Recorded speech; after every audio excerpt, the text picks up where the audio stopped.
Are there any questions from the audience? Oh, I almost thought that was your hand, Richard. Oh, I'm waving hi. Hi.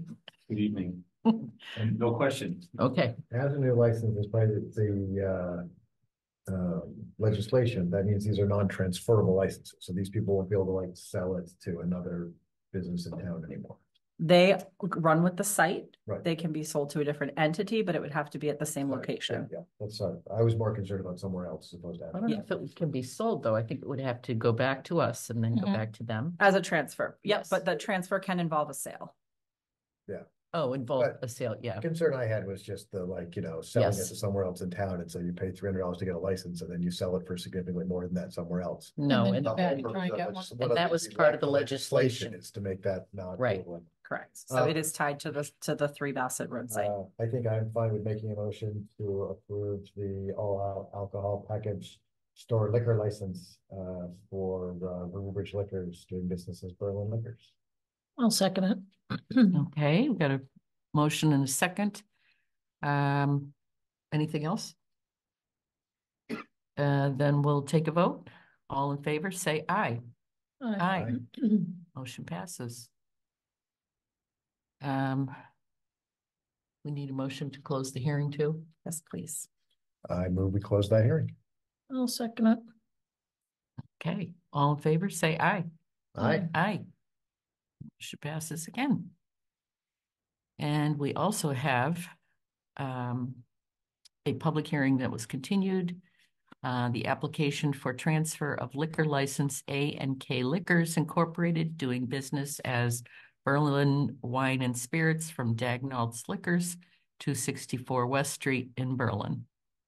So this is a transfer of ownership and a change in name at the existing location of 264 West Street, changing to Berlin Wine and Spirits. All of their documentation is in order. And this is a separate entity than the one we just approved. Correct. This has nothing to do with the other one. I know that there are so much similar names between the two of them. I had to read it several times just to make sure of that when I was reading them. Right. I wondered if they were related or something, but no, not that. I don't know if the people are related, but the sites are not. Right. The related. corporations are not. Sure. And again, all the paperwork is in and fine. We have no comments from anyone else. No. Attorney Porter would like to comment. Oh, okay. Yes, please. Good evening, board. So first of all, the prior transaction was mine as well, but I wasn't going to interrupt as it was getting approved. So, but as for this site location, as was so aptly stated, this is a transfer of the license for the business that's currently known as Dagnall Liquors. Though some of those last names are similar, entirely separate transaction, entirely separate individuals. This is a husband and wife, Sheila and Bosky. They own another store as well, so they certainly understand the rules and responsibilities that come along with operating a store. But other than the change of name and the change of ownership, there's no major changes to the business whatsoever. No changes to the hours or the structure, the layout, nothing along those lines. The only somewhat unique aspect of this transaction is that Rockland Trust is financing the transaction to help them purchase it. And as a result of that, they're asking for an approval of a pledge of license and inventory as well. So along with the transfer tonight, we'd be asking for the board to approve that pledge of license and inventory, but otherwise fairly straightforward transfer. Great. Thank you. I have a question for Attorney Porter. I have to look at this because if I turn this way, I'm not picked up. Sorry for seeing my back. Attorney Porter, can you confirm that whoever is working the store, that there'll be adequate training so that there will not be any issues with selling liquor and or cigarettes to minors? Yes. So both Sheila and Bosky are both alcohol tip certified. They'll be on site. She is the manager of the store, so she'll be on site the majority of the time. But any other employees that they would employ would be required to be alcohol tip certified as well. Awesome. Thank you. Yep. Okay. I am fine making a motion, or I will make the motion to transfer the liquor license to A&K Liquors doing business as Berlin Wine and Spirits Second. And you wanted Oh, a and couple of included- stipulations? Right, the, It's checked off on the form. yeah, I was gonna It's, say, that's the yeah. inventory and,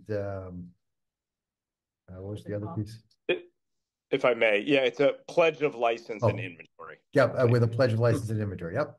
And that Thank is checked on the form that I have in front of us to sign if this, assuming this passes.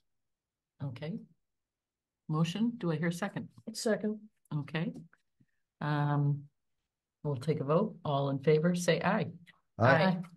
Motion passes. Thank you. All right. Thank you you. very much. And I guess we need a motion to. I close move end the hearing. we close that hearing as well. Second. Okay, all in favor, say aye. Aye. Aye. Aye. And we've got the general department update. Highway. This will be. You think it'll be Never quick. say quick. You think it'll be quick. All right, it wasn't that much of a busy month. We were able to start, cleaning some catch basins again before the weather got really bad. The crew was trying to keep up with, the potholes. Fortunately enough, we were able to get the parts to rebuild the underside of the hot box. So they were just out, I'm pretty sure almost every day last week, trying to catch up, with the potholes with the regular hot top. We went around, we finally got all the brush picked up from that previous snowstorm that took down all the pine boughs.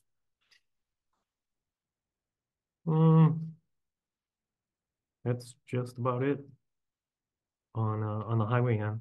So the RTU, as you know, has been commissioned, just on the heat end. Obviously this room is usually unused, so we kind of have the damper closed, which is why it's a little cooler. The AC part will be done in the springtime. We opted not to do it. It was last week, to do it. It just wasn't the right time. So they'll be back in the spring for scheduling of that. We had 5 burners and 3 air compressors, inspected by the state. That's a 2-year thing. So those are done. We just have 1 more, and that's in March. The usual interdepartment stuff, with the transfer station. That pretty much wraps up our month of January. In between the snow events, which really weren't that bad, but we're almost to the end of it. Well, we thank you and the crew for all their hard work. Well, the guys do it all. I just watch them. That is so not true. Yes, Miss Stone. No, I defer. I defer to my counterparts always. Your report had no update on the South Street Bridge. What is, like, do we have an estimate of, like, what is the next step that we could be waiting on? Well, actually, I get a text from Olivia Richards, one of the engineers we're working with. They're coming to conservation this Wednesday. Yep. So we'll find out whether or not that gets approved on their end, or the notice of intent gets approved. And then ideally, they were talking to get it put out to bid between April and May. I don't know if that's still a possibility, but that was just before winter started, was the projected for that. Thank you. So they're finishing up the design, the engineering plans, working Yes. towards 100% design so that it can be put out to bid. Yes, but I believe the small bridge grant has to be submitted by June, so it opens like right around that time. Yeah. So I don't know if we'll have a fall construction. I don't know how long it takes to find out, because last time we submitted, we found out actually July 13th of that year that we were approved for design and engineer. So I'm hoping it's a quick turnaround and we get the full 500. So it's going to be expensive. I think you need to put another sign, right, as you're leaving the municipal building that says, Chris Keith, Chris, don't turn left. don't go down South Street. I Oh. did it today. The first time. I don't know why. Wasn't paying enough attention. I know. Oh. Well, you can park on this side. You can walk. Just across hoof it over. Yeah, Jim can come pick you up, get your steps in. just keep a car on each side. It's not going in there and touch it. Horse and buggy more. Yeah. Oh, well, I'll just try to follow you out of the parking lot. You could do that. Okay. All right. Go ahead, Peg. So a couple questions came up for you in coffee talk and I couldn't answer them. So obviously asking you, there was a couple that wanted to know when the paving would happen for Peach Hill Road. Well, ideally, it was gonna be last year. Okay. We were gonna try to get another project done in October. But Dean, the gentleman that we deal with through Mass Broken Stone, got too busy. Okay. That's gonna be the project for this year. Okay. So it's gonna be, PTO Road. And we actually have to put a bid out for planing, for Lower Soy Hill. Okay. Those are gonna be our two project areas. So spring, summer? Well, once I get up there, I wanna remeasure it, because the marks we had were gone. Okay. And I can't find the paper that I had unless Dean still has it. But yeah, that'll be, if I can get it done now, it usually takes like 2 or 3 weeks for state approval. And then we'll hear back and we'll be able to get on, the radar for it. Okay, cool. And I am still working on getting you the list of paving and crack sealing roads. That's still on the desk. Thank you. So the other question that came up at Coffee Talk, there were speed signs that you had up on Pleasant that the residents loved, that told you how fast you were whizzing down the road. And they were wondering if there was ever a chance that they could come back. Actually, those were provided by either the state or CMRPC. Okay. When they were going through the 495, 290, like traffic. SCT provided those. Okay. Yeah, Chief Shartner actually asked them to remove them for the winter season because he was afraid the snow coming off would Okay. affect them. I don't know if there's talk of them coming back or not. My understanding was they were just temporary while they were doing the ramp project because it was diverting so much traffic through town. Mhm. Right. Okay. Well, I was at the transfer station on Saturday.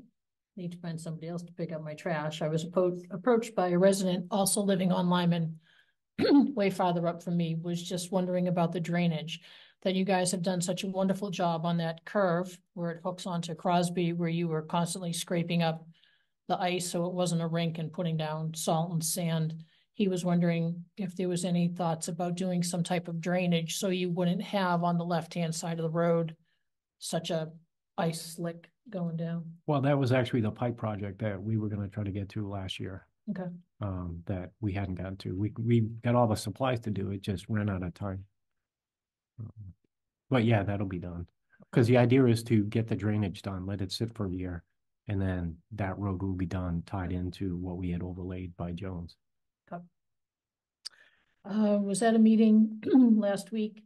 This is more of a heads up. Conservation is thinking of doing Earth Day on April 27th, which is a Saturday. They had mentioned that you'd be going around picking up the trash bags, and so would Hudson Disposal. Is Hudson Disposal even around anymore? I thought Phil gave that up. I think he has. Okay. And are you going to be available on a Saturday? Because that I assume would mean overtime for highway.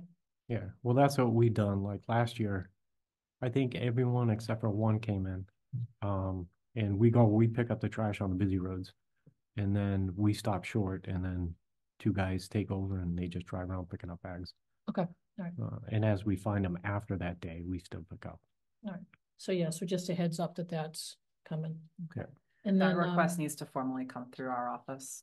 if you could please reach out to the head of the Conservation Commission so that it is formally done and not just said that it will be done. And that was April, April 27th, it's the last Saturday. last year they were gonna try to do a second one because the first one kind of stayed up this end of town. So I thought later in the season we were gonna be going towards the Hudson end of town, but Yeah. I don't think that happened. Okay. There was also some talk too that they don't want to use the big yellow trash bags because the big yellow trash bags are plastic. So they're thinking about either putting them in buckets or paper bags. So perhaps you want to talk to conservation about that as well and what additional work that will cause you if you're going around picking up buckets of trash and not a bag of trash. Yeah, Well, I how do mean, you what- dump it? Well, I mean, people still put their trash in plastic bags to go to the dump.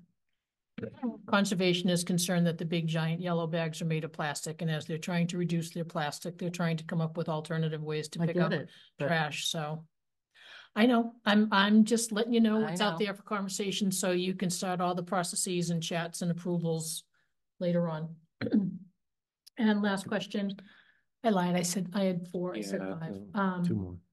I know, how's Ken? How's he working out as our new Ken's doing facilities great. guy? Yeah, he's doing very great. He's staying busy. So I was gonna say, he must be chipping away at your to-do list. Yeah, but the weird part is like we have the work order email. Not much has been submitted through it, but there's been a lot of requests like grabbing them along the way. So So does that need to be tightened up where it's not just, it should be a little bit, because I gave him a journal to keep track of, his daily work stuff like we do at the highway. And yeah, it's crazy that, I read through it and I was like, I didn't know about that. I didn't know about that. So yeah, because there's like a whole bunch of stuff that he could be doing, but if I don't know that he's like tied up doing something else, it's like, and I don't want to overload him. correct? So yeah, if something wants to be done, like, especially like I said before, if it's very time consuming, it should go through the work order so we can schedule it, plan it.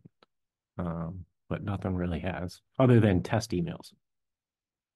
I'll bring that up at the department head meeting. That's the first I'm hearing of it. That's all I have, Mr. Fred. I should have Easy attended peasy. coffee talk. You should have attended Coffee Talk, because now I gotta go track these people down. Do you know who Perfect. you were? I do, Okay, I do. I can help you if you didn't. Yeah, no, awesome. Thank you. I'll let Me? them know. All right, well, thank you very much. Thank you. Oh, that's it? Yep. That's it. My God, you didn't ask me anything about December? I got a free pass on December? I gave you a free pass on December because I wasn't here one night and then you weren't here. So, that's in the past. I let it go. Why brought in case you want it. I read it. I'm good. But thank you, Fred. All right, moving on to discuss the retiree health dental insurance, OPEB. Okay. So as I asked for last time, we are looking for a vote to put OPEB on the warrant. We were asked to come back with some potential cost savings options. So the IAC met last week and put together this list. Understand there are questions, so it may be easiest to start with questions. So I'm just not gonna, I'll wait. If you could confirm something for me. At Wednesday's meeting, you met with IAC. At Wednesday's FinCom meeting, you had indicated that you met with IAC early in the day, correct? No, I was meeting, or Last Wednesday. I forget which day I met with IAC. Sorry. Okay. I can look it up if you need me to. No, that's fine. Can you confirm, because this is what you said at finance, and I was also stopped and asked about it too, that if the board did not pass this, then they were going to take it to a citizen's petition? So there was discussion that citizens might do that if the board chose not to put it on the warrant. I advised against that process and said that that is an adversarial approach and we should work with the select board to continue the process. I think that the frustration comes from the fact that they feel they've given the information many times over and they don't want to continue to kick the can down the road. So I said, I felt like we made some good progress and found out what some of the questions and concerns were that the board had and are bringing back that information. The IAC is really looking for confirmation from the board that this can go on the warrant, which is actually a vote to accept that provision of 32B. I'm not a resident.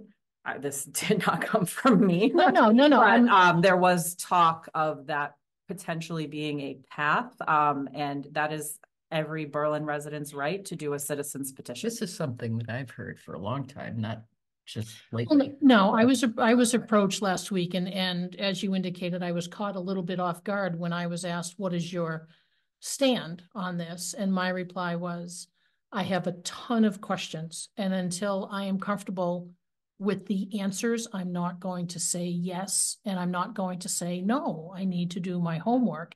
And the response was, well, we'll just take it to a citizen's petition. And I responded with, and my response is still absolutely the same. Okay, So, so what are your questions? hang on. I got a My Word, best to answer. I got a Word document up. We do have representatives from the IHC here this evening as well, if you gentlemen would like to come on up. And if I could understand the process, and so, the process, there's assumptions built into this, which might not end up being true, but that there's a vote potentially to put it on the town warrant Correct. to accept that chapter of the town. Potentially would be another warrant article potentially to fund some money into OPEB that could be anywhere from $1 to whatever we thought we could afford. Correct. And then it also would and be part of then- the budget. So right. you're potentially looking Yeah, at three. Right, and votes. then potentially something that would go in the budget to pay for because, well, we'll get to my questions are just sort of how the cash flow works. I think all the other questions about it, I think you've done, the IEC have done a great job of sort of getting me the information that I was ready for. So I just want to make sure the process still flows the way I thought the process was going to flow. Go ahead, Vic. So on your memo, Kristen, date, it's the January 5th one, retiree insurance policy draft 010524. Let me just pull that up. January 5th, retiree insurance memo, or the draft policy. The draft policy. Oh, sorry, we had two that night. I so- know there were a couple of them. All right, let me pull up. And I the want to one. make sure that I have the right one. This is the one. This- Most recent one. No, No? oh yeah, that's the February 2nd one. Hang on. Yes. There's 3 of them that are floating around. So there were two that were presented at the last meeting on January 5th. One was a policy and one was a memo that answered some of the questions that folks had. And then I presented What's the memo? tonight's memo, which is potential cost saving options. Okay, so this one is the policy where the first sentence is draft contingent upon town meeting adoption. Mhm. Okay. So I wanted to confirm with you under eligibility on sections 1 and 2, because the more I read it, I just wanted to be sure. So you're saying that if a town employee, they currently take the town's health and dental, Mhm. and they retire. Yes, they retire, but they don't retire immediately, that they can still qualify if they defer their retirement? So this is this is for employees that retire from the town prior to the age by which they qualify for their pension. So there are some employees that can retire at 55 and they may not take their pension right away because they can go on to the private sector, do consulting, do full-time work, and then come back later and collect their pension. So their insurance would not kick in until the time at which they take their pension. So that's not considered a break? Nope, by law, it's not. But it saves you potentially a number of years of not paying that insurance. All right. Right, it was my understanding a lot of these policies, because I had some questions about as well, that much of these are based on state law, that was some of the answers we got back from the IEC that answered a bunch of my stuff, is that although I would have loved to have written some of these policies a little bit different, a little bit tighter, that state law just doesn't give us that opportunity. Right, and there's case law too. The town of Irving went through a big hoopla over some of their policies, trying to do different things for different employees, depending on the times they retired. And what's tough is, if you look out there, there are a lot of OPEB policies that are inconsistent, unfortunately, with state law that just haven't been challenged yet. Our goal was to put forward something that was approved by town council and approved by Cook and Company, who is our insurance advisor. So we wouldn't run into any potential litigation issues, going down the line. So on number 5, retired employees who are not already on town's insurance. So, oh, hello, Mr. Stinkbug. So I retire. I'm not on the town's insurance, Correct. I am not eligible. That is correct. So it doesn't go backwards for anybody who's retired and steps up and says, what about me? They That- can't come back. That is correct. Alright. You have to be on the insurance for, what did you say? A year? You just have to be on the insurance when you retire. Oh, I thought there was a time period, like a year. So they, We were trying to do that, but then it found back to the legal questions that we couldn't put a stipulation on that. correct. I mean, open enrollment is still only once a year unless it's a qualifying event. So Yep. if someone's nearing retirement and Right. had a qualifying event, they could jump on in theory a month before they Right. did it, but they would have had to have a qualifying event. Right. And again, that's Right. qualifying events are federal, I think federal law defined even, not state law defined. Correct. The other thing too is if the employee retires on the town's insurance and then there's a break in coverage during retirement, they're not eligible to get back on the town's insurance during retirement. So, Those are some of the safeguards that we are legally able to add in there. mhm. So here's a PEG math question. Buckle up. So when. Do I need a employee- calculator? No, I don't need a calculator. You might need a calculator. Employees retire. They pay 50%. Right? So if you look at all the plans that we have, the monthly rates are for the various plans of like $594, $678, $536 for individual plans. And then when you go family, you've got $1,400 and change, $1,600 and change, and $1,300 and change. Maybe this is a question for you, Mr. Hanks. If I can get better rates on the healthcare connector, where I'm paying $200 to $300 a month, why would I bother to do this? Why? Because if I'm going to pay $200 to $400 a month compared to $700, $800 for a family, why Right. would I even bother with this plan? I think you have a very good point there. I I mean, can, some people might just because the plan you're on, if you have an ongoing chronic condition, changing plans sometimes give you problems with like the pre-existing stuff or whether or not your doctor's in or out of network. So, often your but- coverage is But I better. mean, I think it would be just up to the individual people make decisions about this stuff all the time. And it could be at some point they decide that the connector has a better policy for them at a better price, or even a better policy at a higher price. yeah, and that's an excellent question, an excellent answer is that, just because you're offering this, benefit, that doesn't mean that everybody's gonna take it. Right. Everybody's gonna have their own circumstances, and that could be a key one right there, because some people's pension may be so small because they don't have, they might only have 10 years into the system or something like that. Their pension might be so insignificant that paying the 50% is going to erode their pension to nothing. And you, as to your point, they may qualify for other options that are more cost saving.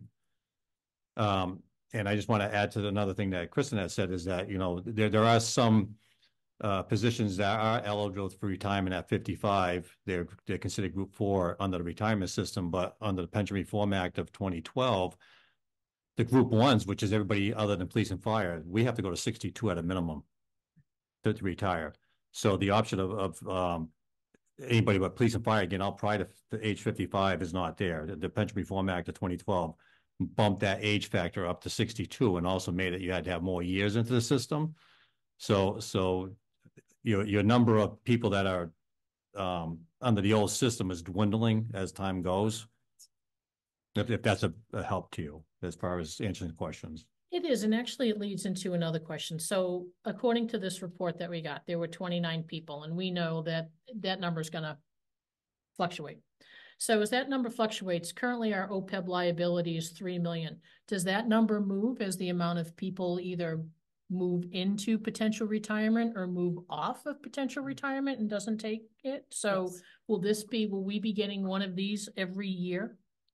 Well, So it goes on our financial statements. So yes, you will be getting updates on that every year and it will vary. And there are a number of complicated actuarial factors that go into determining that, but it is just an estimate. So your actual liability will go on your books, your estimated as well as your current liability when you do your audit every year, do your financial statements. right. And as I understand that liability is there to cover current retired employees, just in case the town of Berlin somehow evaporated, so they could continue to get their benefits. That's why a lot of towns don't fund it fully, because the idea that a town would evaporate, unlike a business, that can go out of business and disappear. That's why it's more important for businesses to fully fund those. That's a really good way of putting And it. so, it took me a while to wrap my head around that sort of piece, and why towns don't fully fund it, because again, and why employees don't demand that they're fully funded, because the idea that a town would just disappear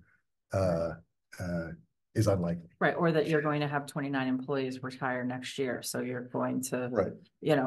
and all of them, every year, you're not going to have that same number. So it's really just an estimated amount. And that's why, like you said, you're seeing most towns funding less than 10% of their liability, but for bond rating purposes, those agencies, and they want to see that you're contributing some toward that liability. So that kind of it rolls into my next question. Worst case scenario. We've seen free cash last year go from 3 point something to this year of 1.7. Let's say something drastic happens, free cash is now which is not free, nor is cash. Free cash drops to $500,000, totally making it up. Not any indication it's going to happen. Don't want to cause panic and pandemonium out there. Free cash drops. It's low. Now, on the free cash policy, there's certain percentages. We're expected to put in 40,000, again, PEG math, 40,000 a year-ish. 10%. All right. So, Well, and that's a guideline. That that's is not a requirement. And so correct. in any year, we can decide to fund either more or less based on what other things are happening. Correct. It was one of the fights I had when we had the free cash policies. I didn't want that to hamstring that. That's a best practice, but some years we'll do more and some years we'll do less based on the demands of the town. Right. So if we end up doing less and we go with PEG's worst case scenario and we only have whatever number I said for free cash, and it's less than the suggested amount, does that mean the following year we have to play catch up and then play catch up every year until that's met? No, since sometimes only fund the liability for 10%, we could put in, 50,000 or 75 or 100,000 this year and not put anything in sort of for many more years. Correct. Correct. The idea that we'd put in 50,000 a year would put us in a position that's better than most towns in the Commonwealth. So I'll give you an example from my previous community. We had an OPEB liability that was much closer to $9 million, and they opted to put in $35,000 a year into the OPEB stabilization account. That was a low number, but it was the number they wanted to start with. Then COVID hit, and obviously those were lean years where nobody wanted to touch free cash because we didn't know what was going to happen. So they didn't put it in during those years. And then when the budget restabilized, they did decide to play catch up one year. They put 70 in one year, but that was a choice. And then they went back to putting their $35,000 a year in. Okay. So Wait, go ahead. Julie, did you have a question? No, I'm gonna make a comment on the free cash, because I think it was getting a little confusing. The free cash policy is how we divide the buckets. And so we just say, no matter how much we've gotten in free cash, 10% is reserved for OPEB. That doesn't say, as you were trying to say, that doesn't limit how much we decide to put into it. Overall, it's just from the free cash account. We're saying that in these guidelines, we have X amount per year should go for this, 10% should go for EPIP, 10% for capital, General stabilization. Yes. So how that gets spent, you could actually decide that you're not going to touch it from free cash and take it from somewhere else. So we shouldn't be getting too confused about that free cash guideline determining how we're going to handle OPEB. Right. It is a guideline. Thank you. Thank you. Thanks. And I think that is important to keep in mind, because you have to look at the circumstance that you're in on those particular years. But when we talked to Parker Elmore from Odyssey, he said 10% is a good guideline, because that way it also grows as, inflation grows and your cost grows. It's a percentage as opposed to a dollar amount. So it's a goal, and you meet as much of it as you can. Okay. So when you turn 65, Medicare A is free, correct? Well, you sign up. For most people, most people. yes. It's the Medicare B. There's a cost to B. There's a cost to B, And so then most people get D, the in prescription plan. So for B, is that the monthly split or is that an employee full or? So A and B is what you get automatically, or you have to enroll in, typically when you get on Medicare at 65. So the other thing you've got to, I want to back up just 1 second, because you were talking about splitting the health insurance plans that are like $1,400 a month. Most people aren't retiring until they're 65. So they're not even going to touch those plans. They're going to get on what's called the MedX plan, which splits Part C 50-50 between the or this proposal proposes to split it 50-50 between the retiree and the town. And right now our MedX plan is just over $400 a month. So that split between the two is, and I can give you an exact amount if you need it, but I think it's like $415 or $420. And that amount would be split 50-50. So this is the part where that liability goes down significantly, because as you have employees that haven't worked in the system for 30 years and can't leave at 62, now everyone who I think you had to be in before, I don't know what the date is, but I got into the system at 2010 and retiree date was already 65.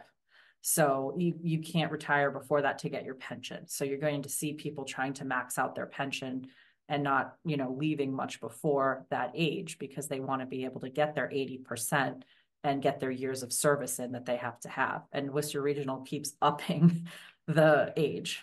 So it's higher than it used to be. All right, so MedX we split. What about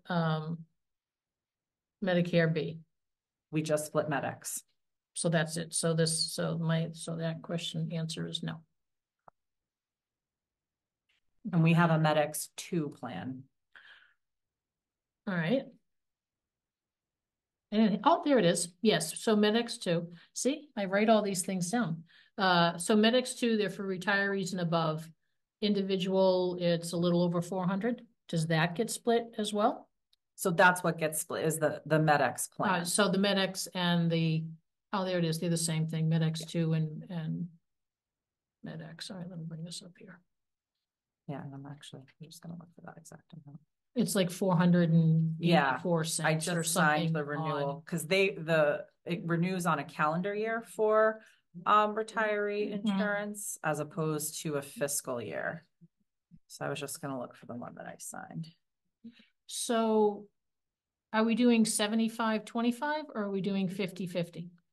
That is one of the decisions. Decision. Okay. I mean, I think the IAC has recommended 50-50, and I think I'm very grateful for that happening, because that and the plan change from last year hit several of my major concerns, and my last remaining concerns we were pointed out were restricted by state law. So I can't fault you for not wanting to violate state law.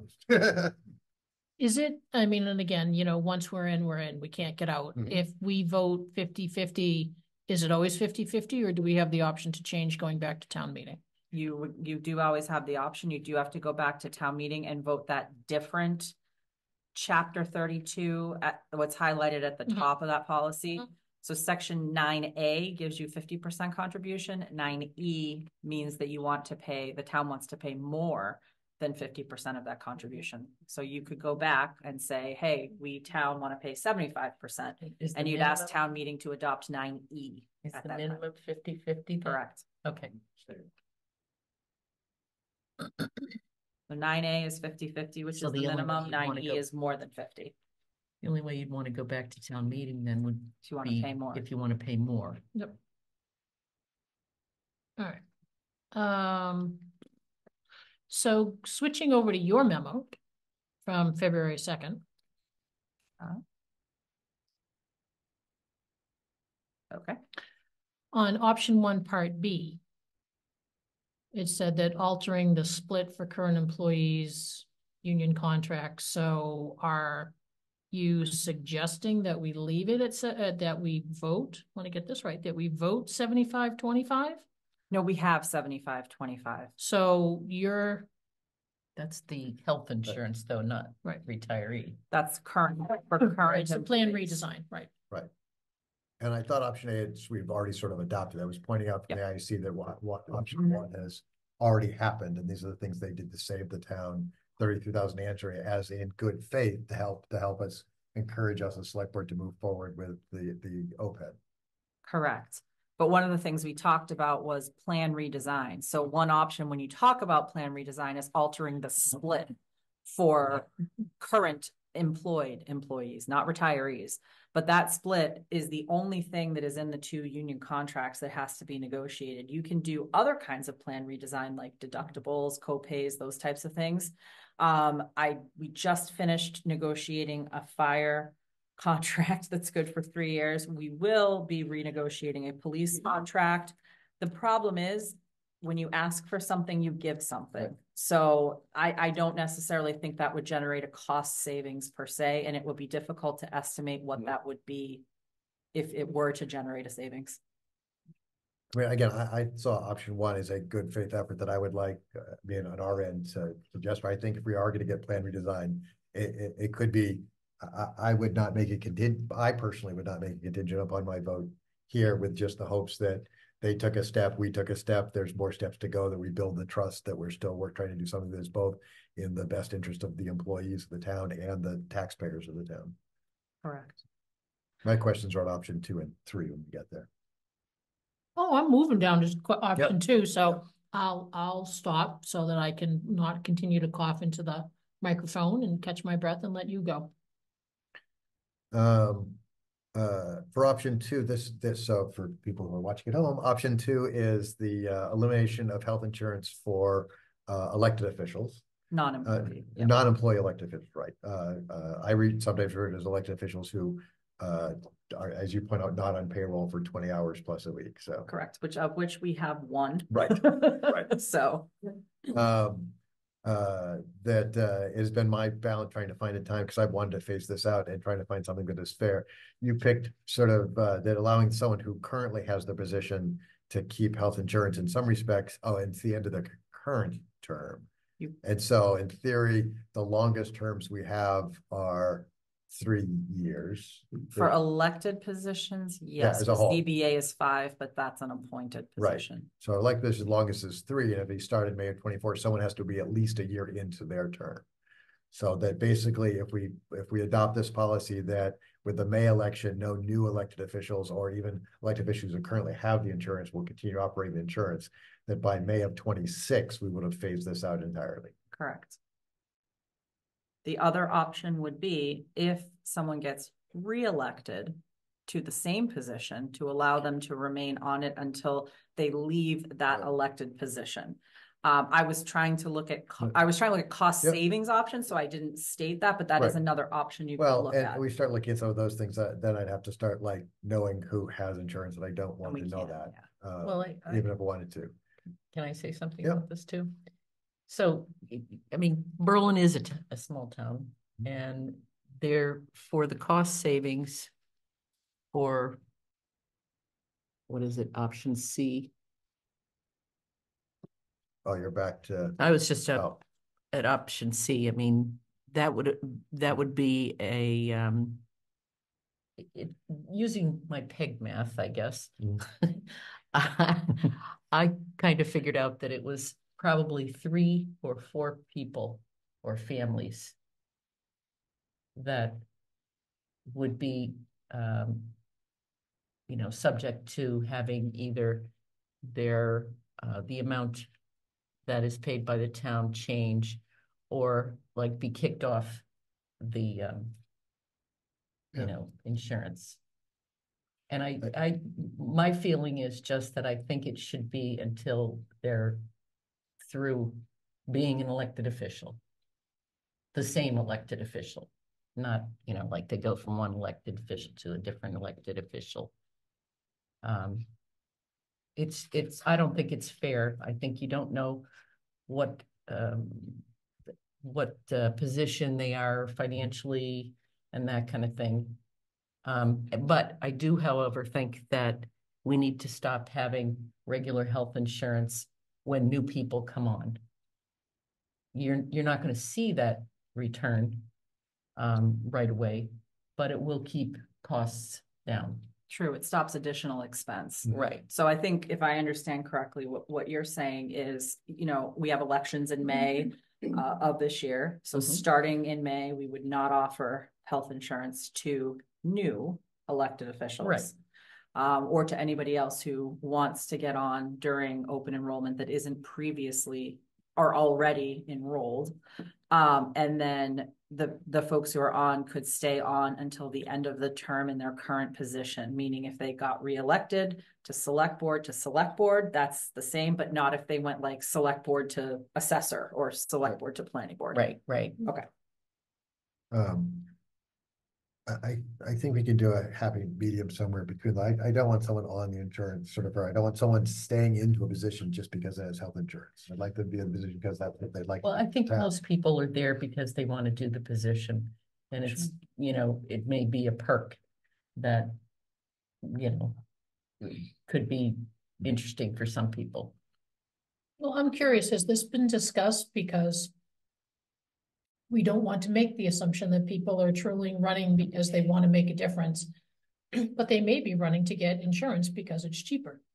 So is there any way to kind of, and again, I'm not going to go up and say, hey, Sally, what are you doing for insurance? None of my business, don't care, but want to make sure that Sally knows if she's running for town insurance, and of course, trying to do good main things, but mainly for that they are well aware that this change is going to impact them, maybe not this year, but whenever their seat is done.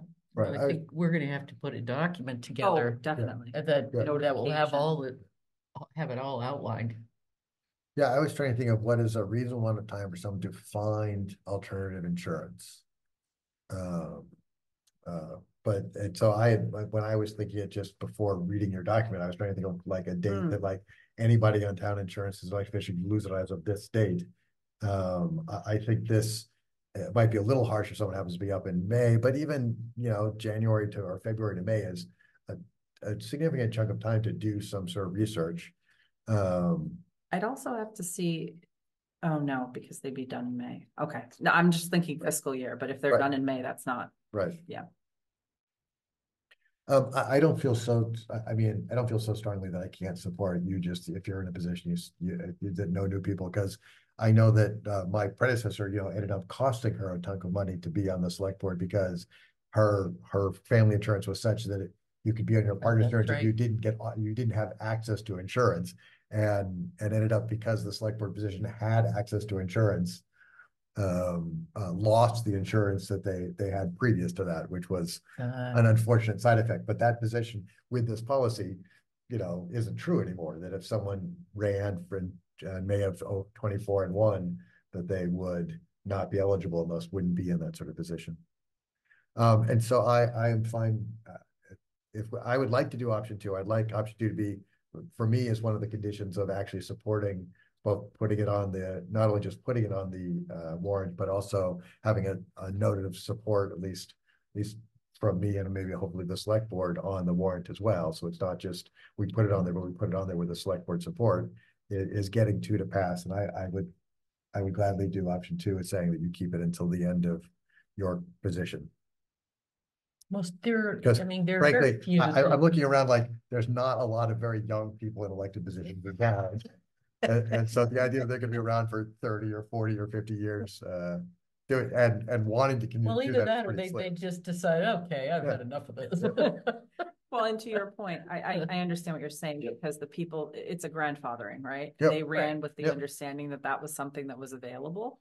And I understand not wanting to harm people. I do understand that. And so this is also just about compromise. If we're going to find a way to get this through that is a way that sort of, you know, not just the way Scott wants it done, but the way that, like, you know, is a good compromise between all the people who have opinions on this topic. Well, it might be 4 more votes in favor of it. Yeah, right. That's true.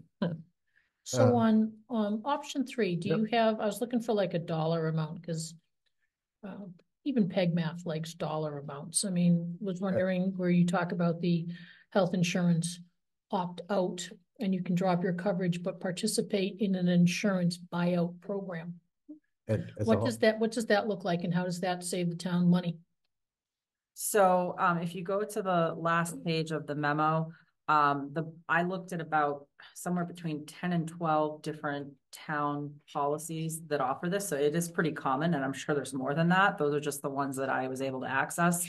They range greatly, but 1,500 for an individual per year and 3,000 for a family per year is a common opt-out amount.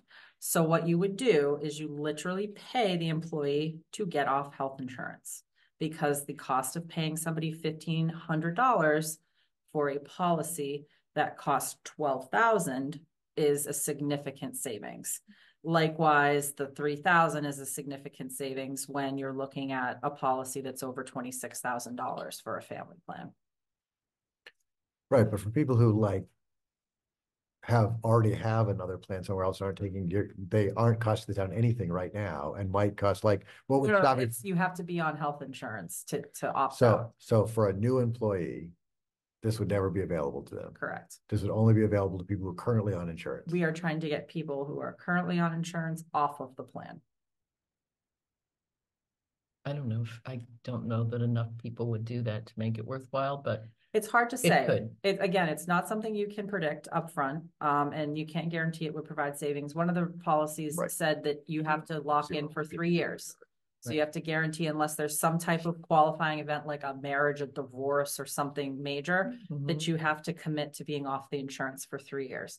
What it does is it opens it up to some people who their spouse may have a comparable policy. They're just not taking it.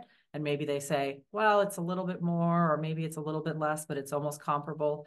Let's go on the spouse's policy instead of taking the town's policy. Right. So or like Commonwealth Connector, like you said, it drives folks to look at other options, because they can then have that cash in their pocket instead of receiving that benefit from the town. Mr. Hanks, I think I cut you off a couple times as you were trying to say something. I'm sorry. Were you? I know it's probably, if I did, it's gone. I'm still trying to fathom your math, but I'm trying to keep that. Trying to figure out the peg math. I did a peg math. We only do round numbers. It's much easier to divide. It is easier. Isn't it? You know, you all laugh at me for peg math, but you all reference it. All right. So then, Kristen, well, do we entertain questions from the audience before I ask Kristen? Well, are you all through with your questions first?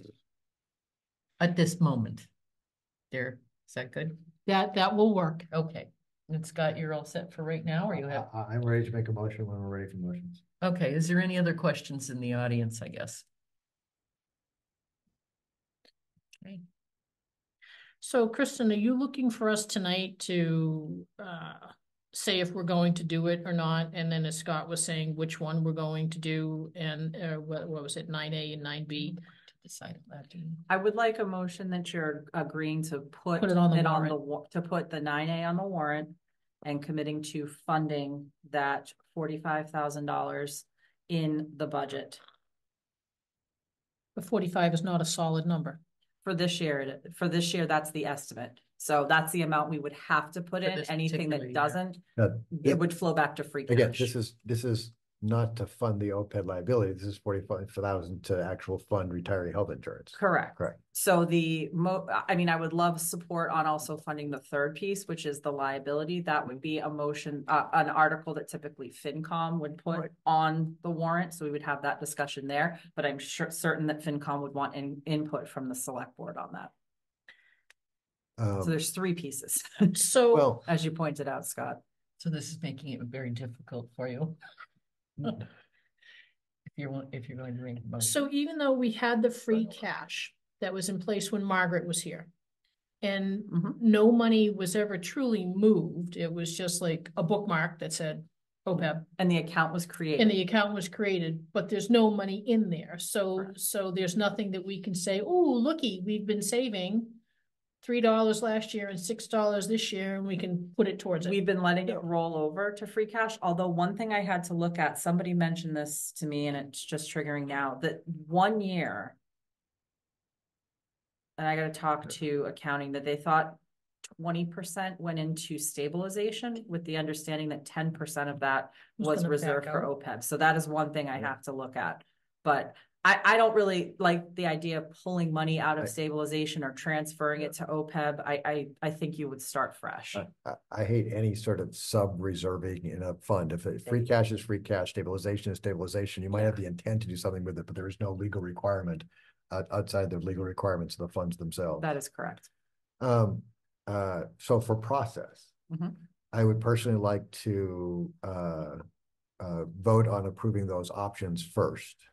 Yep. So that I know that that's in place before I would then, my intent would then to make a motion to put it on the warrant. I'd love it to be stronger than something that say put on the warrant, but maybe we get to come back and do that later on, because I think putting on the warrant is pretty easy.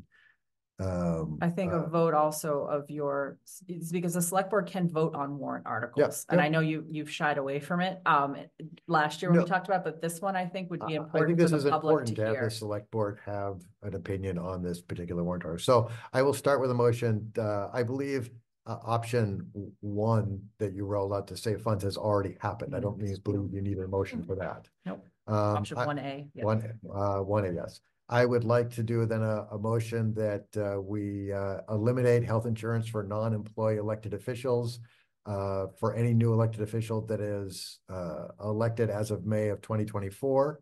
That current elected officials who are not taking health insurance are not eligible to add health insurance, and that any elected official who is currently on the insurance can stay on the insurance to the end of their time in that position.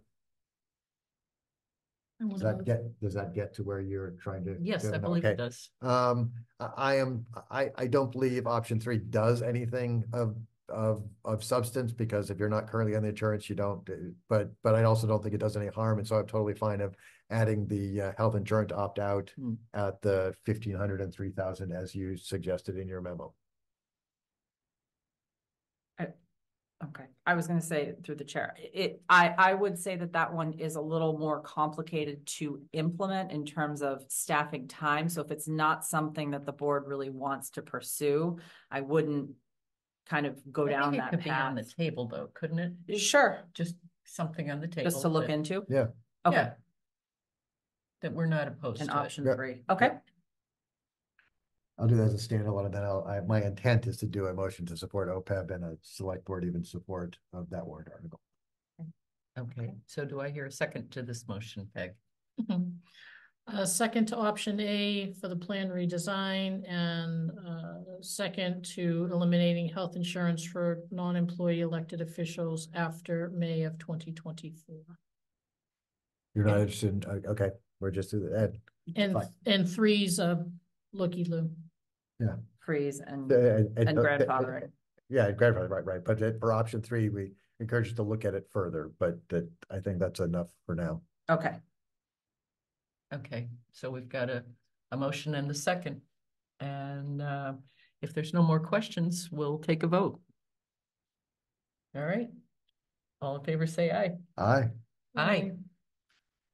I would like, An aye, Peg? That was an aye. Okay, I would thank like to you. do a motion that we vote to put the adoption of the state law to allow us to do OPEB on the town warrant.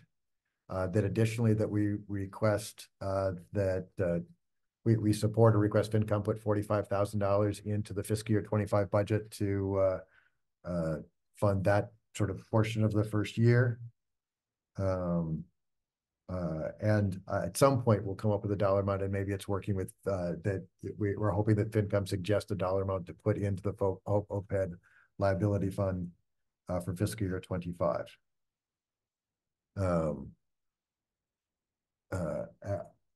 I'd like to add to it that we not only just put this on the warrant article, we put it on the warrant article with select board support or recommendation.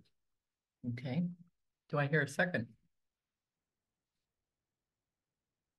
I can second it if you want. Okay, still gonna ponder. Okay, I'll second it. Are there other questions? Well, Peg is pondering. Had you asked me 3 years ago, Richard and Officer Goulding, that you thought I would be the one who makes the motion and support this, I think you would have been crazy. I would. I think I appreciate all the patience you've had with me and all the work you have done to both hear my concerns about this. I think you've done some incredible work to address them. I think if it wasn't for the patience and hard work, I would not be where I'm at on this issue. I think you've done well. Well, thank you for that, and I appreciate the comments. I appreciate the questions because it just makes us dig deeper to find the answers and find the solutions. So it was really a team effort as to, we come up with things, you ask questions, okay, very valid questions. So our goal was to educate and answer any questions that may come along because, we're not in a vacuum. We're trying to satisfy or to address everybody's questions, comments, concerns. And, it's not until we hear the comments, the math, that sets us back and makes us rethink and regroup and analyze it a little deeper as to where do we need to go with this. So thank you as well. I mean, I think this has been a great example of in this process, we all believe that both sides, whatever side you were on in this, that we were trying to do what we thought was best for the town. That had no question that I think that you folks weren't working hard for that. No point I felt that you folks ever questioned whether I was trying to do what was best for the town. No, absolutely. And I think when we stay as that core value of is we're all searching for something that is best for the town, we can come up with answers that are so. And I hope people, when they get to town meeting, sort of hear that this was not an easy, simple thing. That I guess this stuff predated me being on the select board, and I've been here for a bit now, and so it is good. Okay, And you're gonna make me cry. Sorry. Keep in mind too, that if this does go on the warrant and it needs to be presented to the town, you're going to have to do this and put up many examples so that the people who sit there can truly understand what they're voting on and they're just not going, sure, or absolutely not, I don't get it. So as painstaking as this was, you're gonna have to rinse and repeat for town meeting because I don't think it's fair for, to give a 30-second blurb on, hey, we're only one of 3 towns that don't do this. Okay. And you're gonna need a little bit more explanation. And as much as I would love for it to be peg math, just try to do round numbers so that people understand like where it's coming from and the impact to them. Because to me, a question would be, well, geez, everybody on the IAC has a vested interest in pushing this forward because you're all employees of the town. What? Yes, I'm an employee, but I can say with the deepest sincerity that this will not benefit me. But that is a question that you would need to answer because that will be a common assumption that people will say, well, you're on the committee and you're going to retire and you're going to get money from this and you're on the committee and you're on the committee. So keep that in mind, that will be a question in the back of people's mind and that the majority of the people on the IAC are not Berlin residents and they are not paying taxes. So all those questions are going to be answered too, to say, wait a minute, my money is going to someone that doesn't even live here and doesn't even pay taxes. So that will need to be discussed because people may not say it, Richard, but I guarantee you they're sitting there thinking it and they're going to go doink when they hit the little white clicky button. And that's fair. And again, just for full disclosure, again, I got on this and yes, I am going to be retiring. I don't have your health care. Eventually, we're all going to at some point. All right, eventually, we'll take that. So I have retiree healthcare through another community. Right. So I've always looked at this on both sides of the issue as I understand the taxpayers, I understand the employees, I understand the fairness, I understand the equitability. Thank you. There we go. But again, I've looked at it from both sides. I've been very impartial on this, and I've expressed that from the go that I'm not benefiting from this at all. So I'm a strong proponent on both sides that I understand the taxpayer's role, and I understand the employee's role. So just for full disclosure. You realize when you get up there to give your description, for some reason, Joni Mitchell just like went whizzing through my mind of, I've looked at life from both sides now. Both sides. So if you could kind of have that playing. Oh my God, that's gonna be in my head now. Yeah. I'm gonna go on YouTube on my way home. I'm gonna play that song over. Thank you. You're welcome for the earwig at 8:15. Well, I do appreciate all the work that you've done, Richard, particularly because you are not going to benefit personally from this. No, not at all. But I so much more appreciate your work on this. Thank you for that. And that's a key point that you might want to make if you're going to be the one doing the discussion is, Well, it seems every time that we have a meeting, I get promoted or to like chair. And then like, don't run out of the room fast enough. and then Come on, then it's like, well, we need someone to give a presentation, and it's like, oh, everybody votes me in, and you gotta- Because you do such a good job. Why are Richard, you looking my way? All right. that's what you're gonna do when Not it. someone, not it. Not it. You That's gotta all you have to call do? it, yes. No, really quickly to pile on though, I was incredibly impressed with the progress that you had made coming in, especially if this is not in your typical wheelhouse of what a building I'm a commissioner building inspector, does. not a. And you know, everyone has just done so much work on this, and really there's been a lot of passion and a lot of you know, desire to really get the information out there, get the facts out there, and just try to put that information forward. And you know, this group has done an incredible amount of work, and so Yeah, there's a lot of great participation from all the members and a lot of good input and stuff, and it's It's I couldn't really have done it without the impressive. support of everybody that was on our team working with us, so yeah, we had a great lot of group, good meetings, a lot of good input, and a lot of good suggestions, and great group to work Good with. people. Good people. So let's get back to our business here. We've got a motion and a second on the table. If there's no further comments or questions, then we'll take a vote. All in favor, say aye. Aye. Aye. come on, Peg, you can do it. Aye. Thank you. It's unanimous. Unanimous, wonderful. Thank you so much. Well, thank you, board. Thank you for your comments. It's really appreciated, and we Mhm. move forward. Good, thank you. Thanks, Mr. Hanks. All right. So we are moving on. Thanks, Goody. Mhm. See you later. Yeah. Thank you. So we'll move on to the town administrator report. Okay. Let's see. Sorry, I had all the OPEB stuff pulled up, so give me just a moment. All right, budget continues to be the primary focus, and just as a reminder, FinCom meetings are every Wednesday night at 7:30. Welcoming anyone who is interested in the public. And if it's really fun, especially when it gets past 9, because I get punchy. So, you know, even if you Yeah. just want to watch it on, you know, the YouTube, it's a Are they good gonna time. be hybrid then? No, they just show them afterwards on YouTube. You can always watch them later Gotcha. and get the greatest hits. I really think you need to move into this room. Oh, come on. I'd be all for hybrid, but well, you know, it's up to the chair. So I'm not the chair. me neither. We'll talk to Scott. But of particular interest, this Wednesday, Assabet Valley Regional Technical High School will be Right. with us. So that's going to be. And is that at 7:30? That is at 7:30, maybe Okay. 7:40 by the time we get through our regular opening business. Mm-hmm. But all are welcome to attend. I think that's going to be a very interesting presentation. Mm-hmm. And then just another reminder, 2024 annual town meeting, as we've been discussing, will be held Monday, May 6th at 7:30 at BMS in the gym. The warrant article submission deadline is February 12th. So that would be next Monday. And they are due to the select board office. They can be sent via email to selectmen@townofberlin.com. And you can contact Dee in our office using this email address, or calling or stopping by if you have any questions.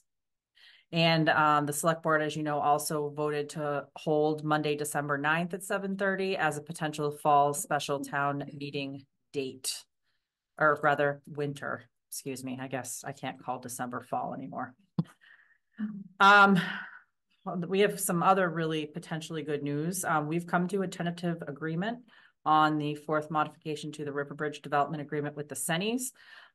We have a little bit of something we have to figure out with regard to the subgroup and the technicality that we're trying to work through with the attorney. We will be discussing this with the subgroup, and it looks like probably the 26th of February, we will discuss it with the board in executive session. So I'm really hoping that we can bring this one full circle and back to town meeting in May. And hopefully this will be the 4th and last amendment to that development agreement. Also, I met with the 1870 Town Hall manager, Sandra Pendergast, and introduced her to our building maintenance operator extraordinaire, who is going to be helping her do some cleanup of the building and reorganization. We have gotten her a cell phone so she doesn't have to work out of the office space or use her personal cell phone for calls. So that way we can possibly use some of that space down there for storage or additional groups. And we're also working on a revised use contract as well. Something very interesting also happened last week. Chris Keefe and I met with the Boylston Town Administrator, Scott Schultz, as well as the Boylston Select Board and FinCom chairs to discuss the regional school budget. And I thought it was a very productive conversation. I think it's important to make sure that both communities are on the same page when it comes to the school budget. And we have set a meeting again for 2 weeks to have this conversation further. And we'll be keeping each other informed. And we hope to present a unified budget. Also been working on the Bullard House, on the drainage piece of that, trying to figure out what is going on and how much it would cost to repair the drainage issues from the runoff coming down from 1870. And as you may have heard from last week, the Taylor Road radio failure was a big issue for the police and fire. The site is back up and running. It's been like patched together with duct tape. But it does require additional antenna and repeater replacements from the tech that came out, but he was able to get it back up and temporarily running. So that is something we are going to be looking at moving forward with. That's all I have for you. Okay, questions? No way. I just jump in as a start because I know that Peg takes the end piece. What are the next steps with the Brown Barn project? So we asked Capital for $50,000 to complete that project. And so I was waiting to see kind of what was going on with Capital to do the parking. Capital has recommended giving us that additional $50,000. Winter tear down is, not necessarily the time to do it. So we'd be looking at springtime. I just, the reason I ask is potentially the ARPA funds, if we could get because it is a building that is old enough, it has to go in front of historic preservation. And just in case, although I don't think they're planning on putting a 6-month hold on it, I'd like to get that sort of, if there's a way to somehow get it started so that clock gets ticking, or at least they get their chance to have their say on it. I believe the catch-22 that I was worried about is that they're not, what triggers them talking about it at their meetings formally is a building permit, and a building permit we don't get until after we've done the RFP and have a contractor sort of settled on. Chicken and egg Right. issue. Yeah. And so, to get a contractor and say, well, you might be able to tear it down in a month, but you might be able to tear it down in 7 months. Right. It gets more difficult. And so how to find a way out of that circle. So I do actually have to put a small request for responses together for that, because it's anticipated, if we do just the barn piece, to be under 50. So we still do have to advertise and put an RFR together. My hope is to get to that as soon as I finish up with budget, and then we can get that out, along with also Fred mentioned cold planing. We need to get that out. My questions are more just where is it at, not that it needs to change its current priority. Yeah, it's in the queue. Yep.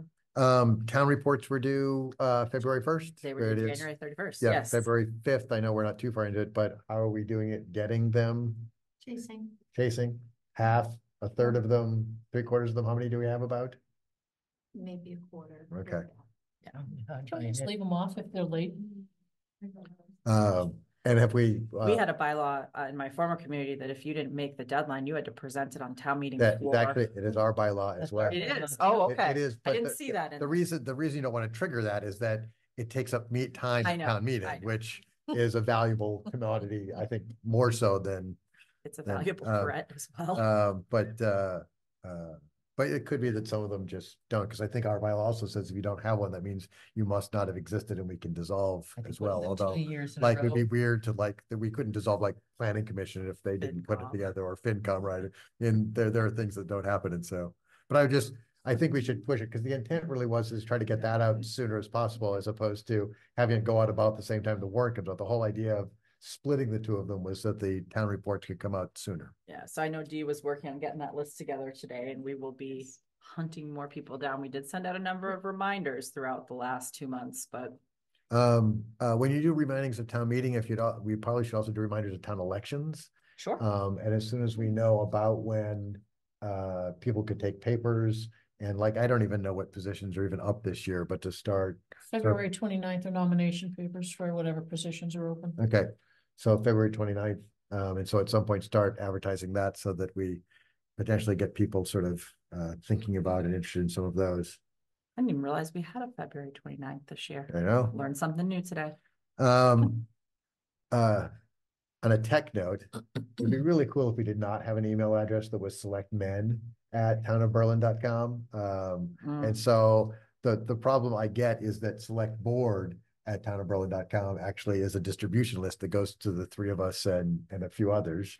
And so I don't know what the right solution would be, but it'd be kind of nice is that we passed that bylaw. Right. Well, there's like three. 5 or There's 6 years select hyphen board, Right. select board staff, I don't even Right. know who select they go to board. sometimes. So I know. that's why, if anything, you get multiple copies Right. from me because I don't know who it goes to. We're down now to select-board and select men. No, there is a Um, select board as well. I just looked in well, maybe there's at least in my email box. And so it could be that it's a historic as opposed to I happens. think it's I was gonna Okay. say, I don't think we get emails at that one. I don't think it was on the list. No, It it's a must have been archived. it's a distribution list. Oh, a distribution There's list. 8 people Okay. on it, yep. So can you Interesting. talk to maybe CM Geeks and see if they can set up a flag so that if it comes to this message, Oh, yeah. it just, Yeah, it's pretty easy that if you did Filters. something different, that if someone had an old email address to select men, that it would go to wherever you wanted it to go to. I actually I think set we those sort of should, things up fairly often in my place. yeah, one of the things we should start really doing is changing email addresses to people's names. Mhm. Because you Well- can also change them again later and keep with the same mailbox. Right, yeah, aliases and other stuff like that works too, yeah, yep. We had some confusion with our Well- town council who thought his emails were going to Margaret. Oh, God, because Oh, it right, pops I- up. Well, right, Margaret. I did see one that, So he I saw the asked other one me that saw town, to say Margaret, I looked something at it, I'm like, oh no, that's town admin. It was going to her. Yeah, he was very it was concerned. It the wasn't label getting that to me. that he put it at. Yeah, we I should get think this. as much of a comment, and you're doing great on this. When someone sits on the historic commission, you think you're working on historic stuff and historic preservation.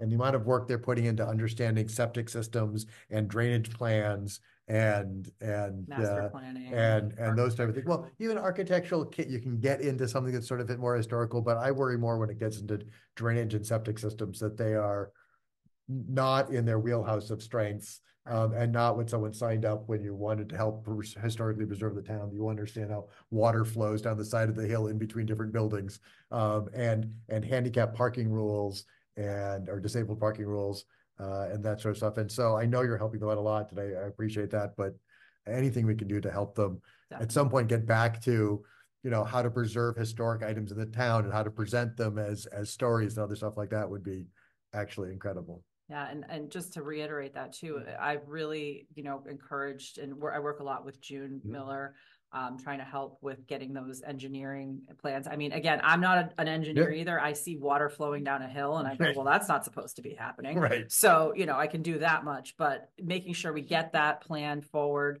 and get the recommendations, see how much it Right. costs, but also making sure we have a long-term plan and looking at procurement, Right. which really they actually have a pretty decent handle on. Yeah. I'm always being asked about procurement thresholds by Correct. June, which is Come my great. way. Right, yeah. So yes, and I'm always encouraging them to come and talk to me. So I'm happy to help. For Sandra and others, I would ask TPX if there actually is an app that goes with their system. Okay. Because I think once she has a cell phone, that means that call is sort of outside the town phone system. It means the voicemail sit on that particular phone. It's supposed to potentially goes to her email and can be routed somewhere else. Yeah, so she gets an email notification Right. when somebody calls, and Yep. she's also changing the voicemail to give her Yep. new cell phone number too. Right. And so just see if there's an app that might even make that work better. And that actually might even help the transfer station sort of issue too, if they could get their town phone calls like to ring on an app. Okay. That was my list of things, which was a weird list, I know.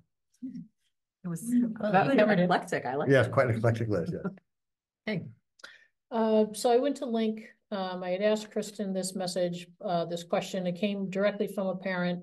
And even though I know the answer, I'm going to ask it so the people watching and the people here can know.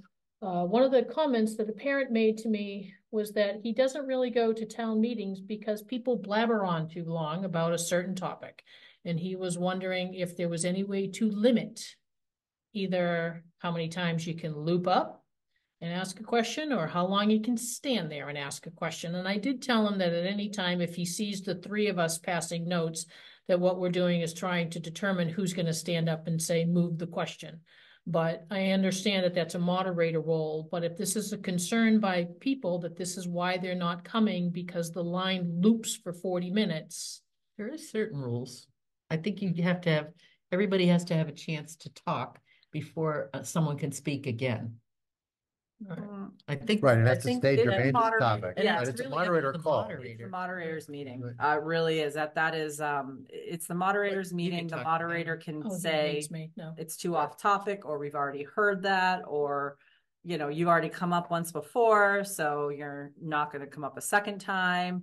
And moderator can cut off comments too. And Barry has done that.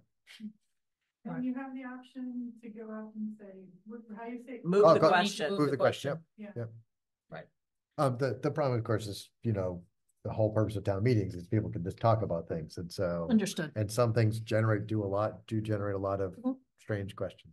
Right, but just know that that's a concern Yep. from parents, especially ones with young kids. They also had a question if there was ever a possibility to move a town meeting either to a Saturday or start it at 7. Oh, start earlier. Right, Start I've earlier. never understood why we don't start at 7.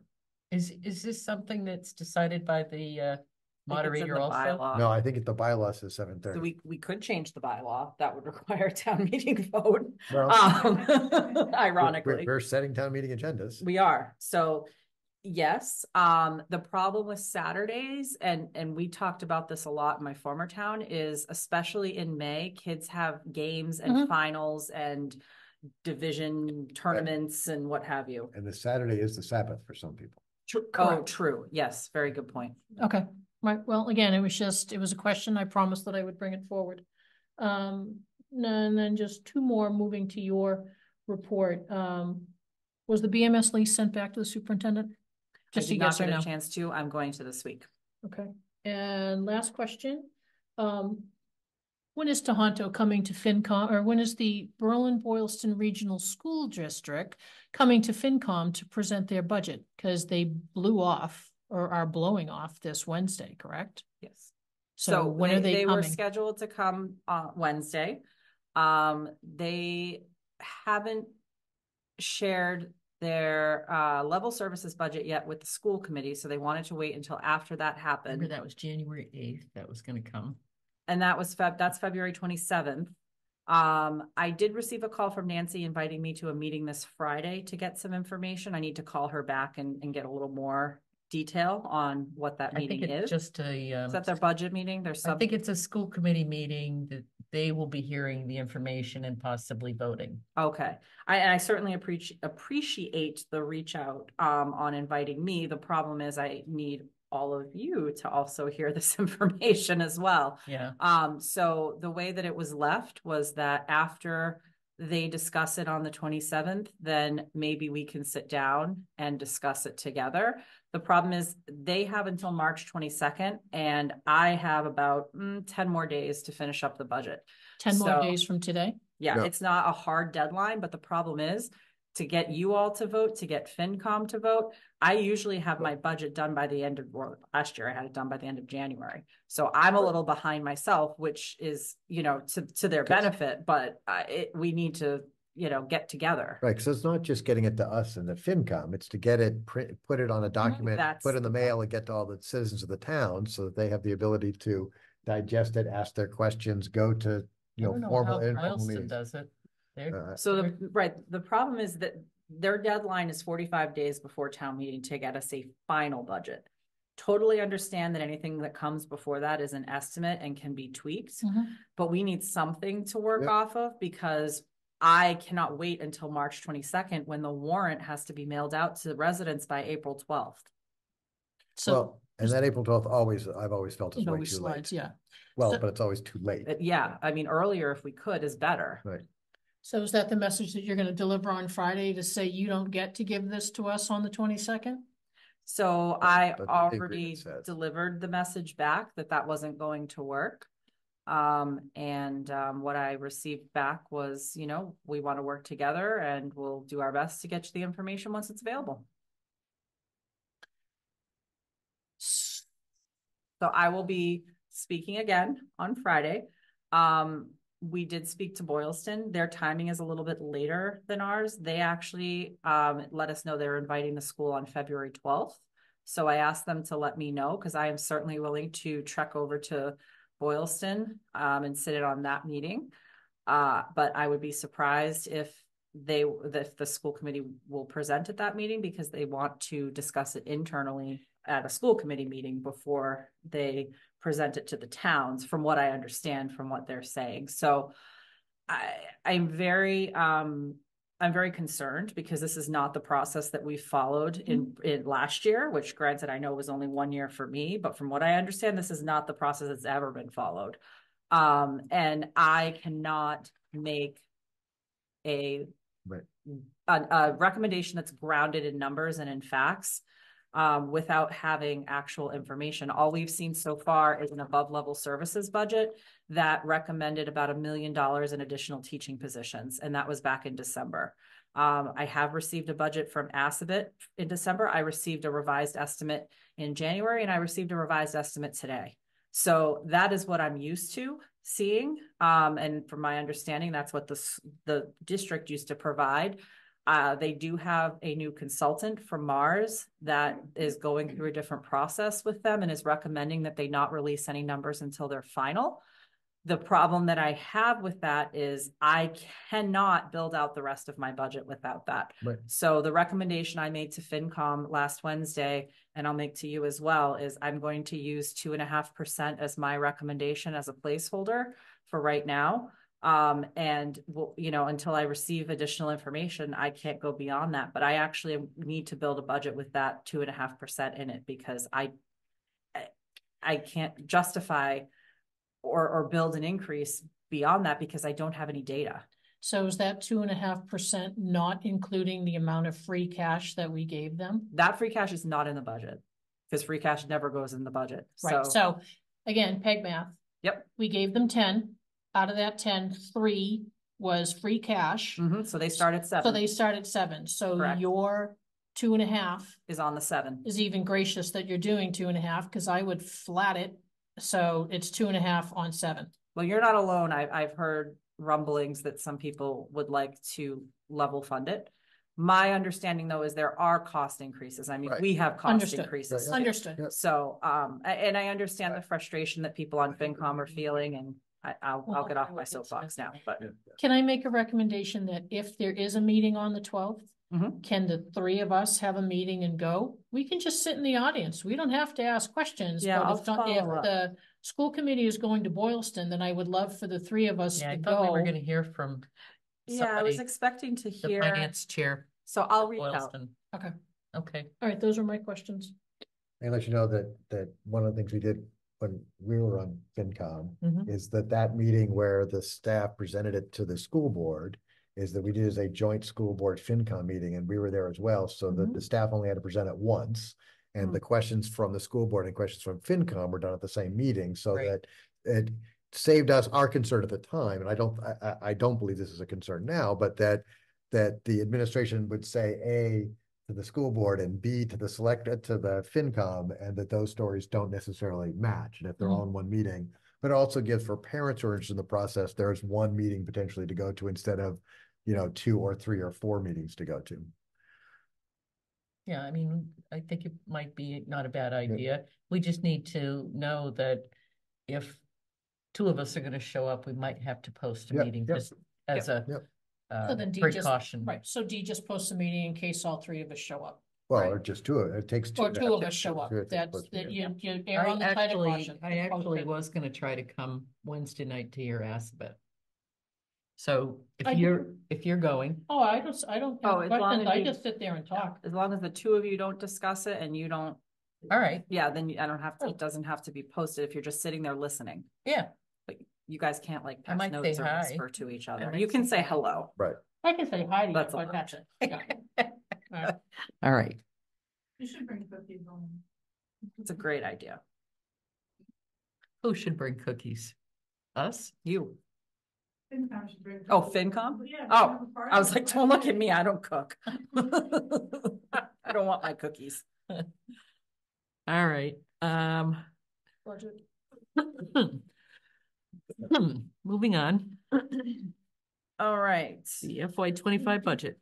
So you have some new sections that are highlighted in yellow. Please ignore the blue highlights.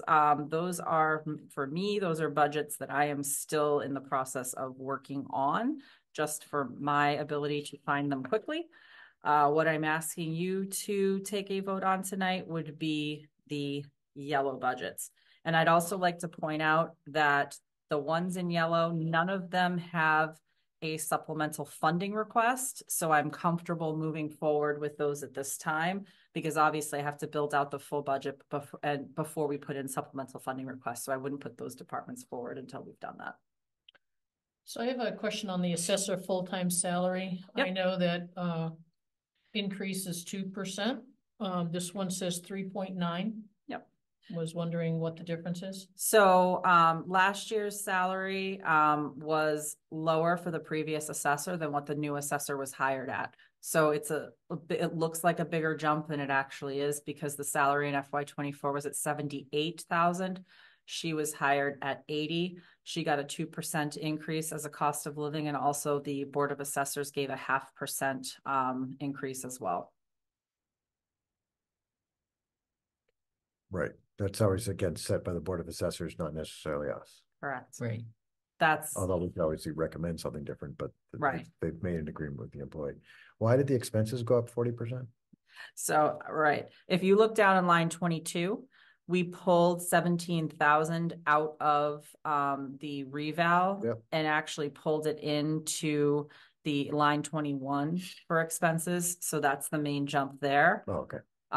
She wanted to have it all within one budget, because really that consultant should be tracked within her budget expenses. I'm always happy with fewer lines. I'm trying to do some minor consolidations this year. I'm not trying to do anything too drastic, but make things a little simpler. At some point, I'd love to know why we sort of do full-time and part-time as different lines, because we've done, especially in police and fire, you know, that someone is, you know, out, and so you cover a full-time position with 3 part-times. And the end of the year, we have to do transfers just for that. I am fine with department heads managing their own stuff within the line, and I could care less in some respects if it's full-time or part-time. Especially since you have a personnel committee that keeps track of some of the stuff, and you keep track of some of that stuff. I'm actually going to be proposing that this year, one of the reasons I'm not done with police and fire are that I want to have just a wages, full-time and part-time as one line, because there's so much fluidity between the two for both police and fire. And then eventually, well, now this is a little more radical, but I would like to see a personnel and an expense budget for each department. Now that we've grown, we have a town administrator, we have more people tracking that. It really becomes cumbersome to have so many line items broken out, because then you have to wait till May, or you have to do a reserve fund transfer for things you have money in your budget for. It's just in a different line item. Right. I've always argued that the number of lines in this budget, and the number of silly little small funds we have, and the specialization funds and stabilization funds we have, all add up to extra work for June, and and extra work like that cost money. You know, the reason that it takes so much staffing to take care of the accounting department is because we have, when they print it out on paper, it's what, 50, 60 pages a monthly statement is? Yeah. You know, ideally, you really want to have a personnel line item and an expense line item per department.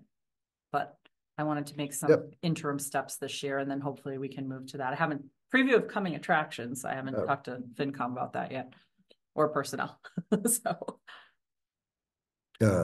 I prefer when we go through the budgets and recommendations that we do the yellow lines per page, just so I can have everything on that page in front of me as we do it. And so if it's okay with folks that your yellow lines, which are lines 18 through 27 on that first page, I am fine with all of those recommendations. Actually, I would like to try and move, maybe till next week, lines 23 through 26. That we pass over them this week, Okay, if that's okay with you two. I wouldn't have an objection with That's that. fine. Okay. So we have 18 through 20, 8 through to 22 and 27. 27.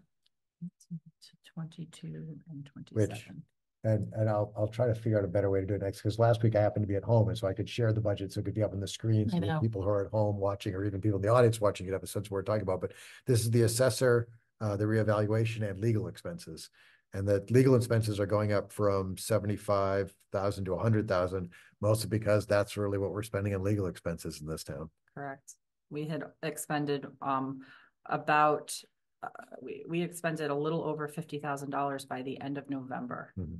So unfortunately, there is a cost, particularly or largely on the personnel side. It's not so much on the town council side. And we've talked a bit about that. Right, right, but even on the personnel side, some of it is union contract negotiations, some of it is, you know, where we have employees and there are things that come up that you just want to make sure you're doing things legally and correct. I mean, that sometimes some of that money is to make sure we don't accidentally make a mistake that costs us a lot more money. So Anyway. then the second page, No, that's the He's first gonna motion. do I'll like do a motion per page at a page. time. that's what I meant. Yeah, yeah, so I'm fine with just that motion of, is it 18 to 22 and 27? Okay, and then A second. Deb's if he's looking for a motion for those, yep. I would pass those and then I would make other motions. Okay, okay, did you second it? yeah, Oh, okay, then it's me who's holding things up. So we have a motion and a second, and we will take a vote. All in favor, say aye. Aye. Aye. Oops. On page 2, you have the town clerk salary and expenses, election salary expenses, and registration salary expenses. Again, these are all proposed by the town clerk, Correct. which is again an independent body outside of the select board. And so we're just putting our sort of stamp on what she is recommending, correct? Yes, she kindly has met with me, Yeah. and I did ask just some questions, so I have an understanding.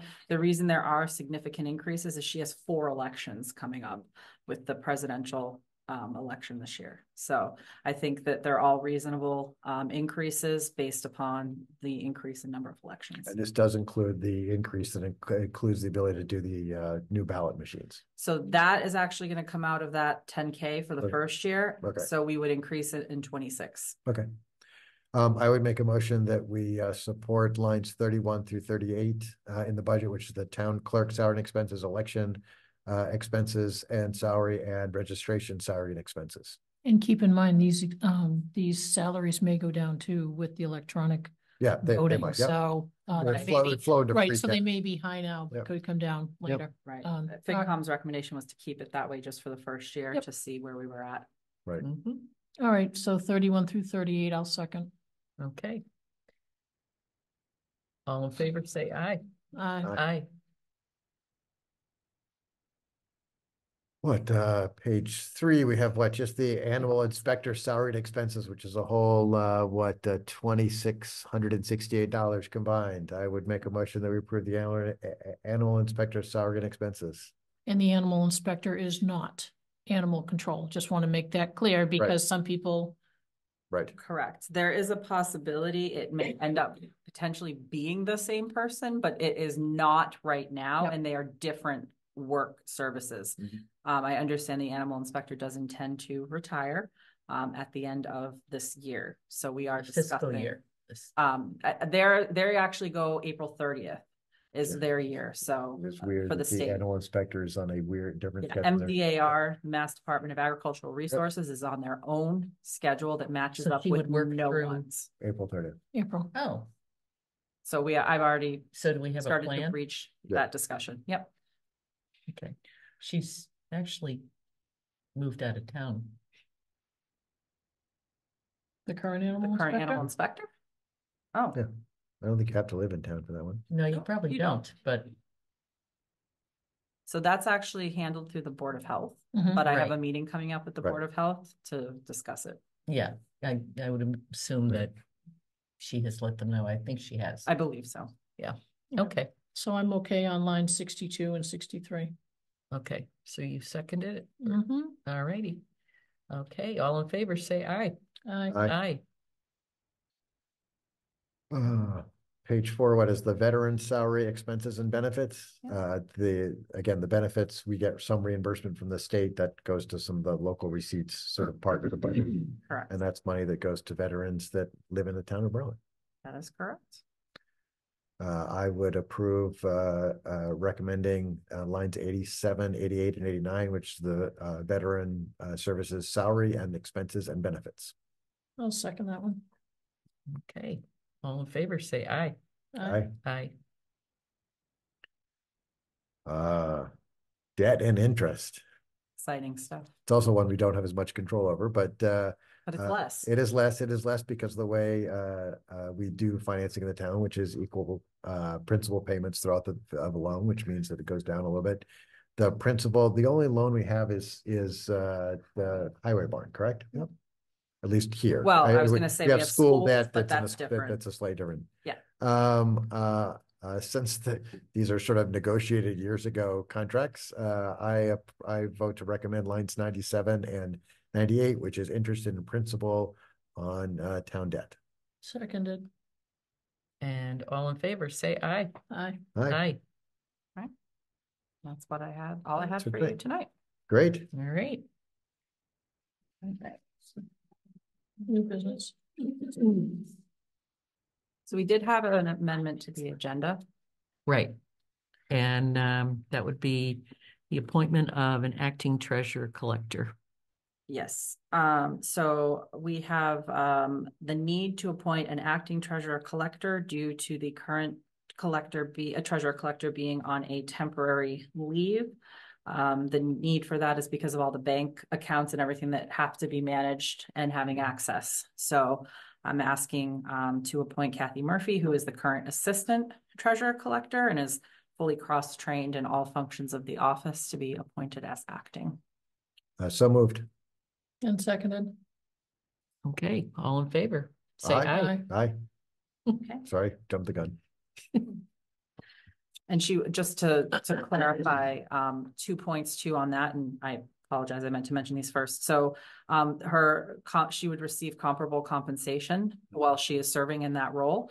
Also, we may need to bring in some temporary admin support into the office as well, because we only have one person in there right now, and we're about to get tax bills out again. So yeah, it's we're looking into what our options are there, but if I could also just, have the board's backing to bring in just a temporary, it's probably going to be through a consulting firm. We are looking to see if we could possibly do a senior worker, but it's a little bit complicated when it comes to training. So I just think Bartholomew is a consulting firm that offers some assistance to cities and towns with treasury collector functions, and I have a call into them to see if they may be able to provide us with some assistance. And the assistant collector, her salary would be what would help pay for that? Am I right? So because she's going to be taking on.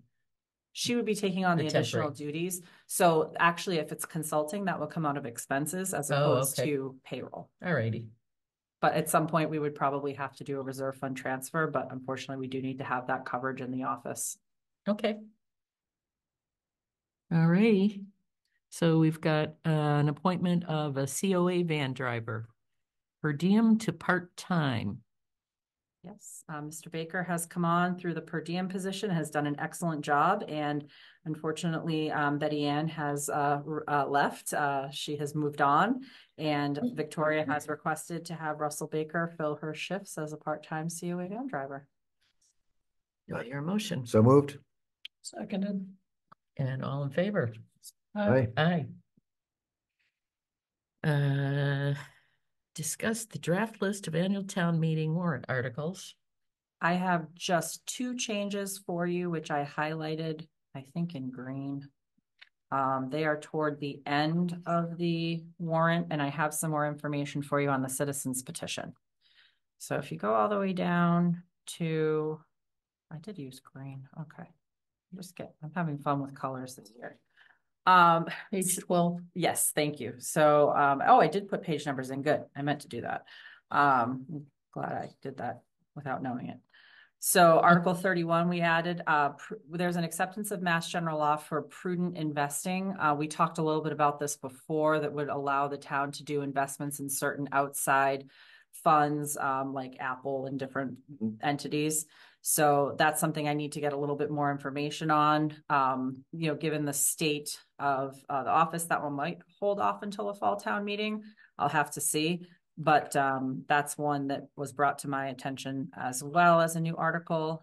And the energy stabilization account holds the $18,000 for the facilities study audit. So we actually have to transfer those funds out of the stabilization account in order to pay for that portion of the facilities study.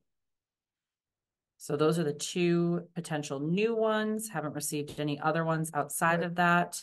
But the citizens petition, I can tell you a little bit more about. I met with Tim, but he's disappeared, so that's okay.